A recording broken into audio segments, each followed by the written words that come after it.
Refinancing simply means you're taking your existing mortgage and you're replacing it or paying it off with a new mortgage. That's all. I know it sounds complicated, but it really isn't. And there are a couple different reasons why someone might want to refinance their mortgage. One of the biggest reasons is to get a lower interest rate.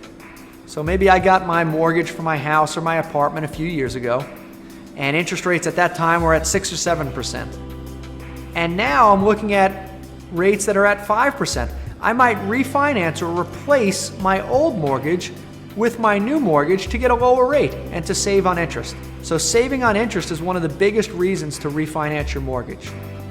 There are other reasons you might want to refinance. Sometimes you have some equity in the property, and in addition to getting a new mortgage, you want to pull some of that equity out of the property, and that would be considered a cash out refinance. One of the most common questions I get is, when should I refinance, or how do I know when is the right time to refinance?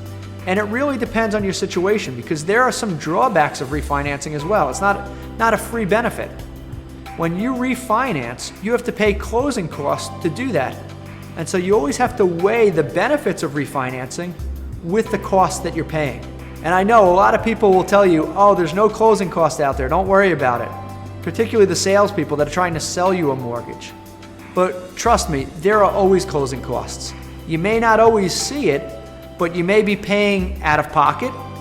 You may be getting a bigger loan amount, and so they're putting the closing cost into the loan. Or they may be paying in terms of a higher interest rate than you could have gotten otherwise. So you're always trying to weigh that cost of refinancing with the perceived benefit.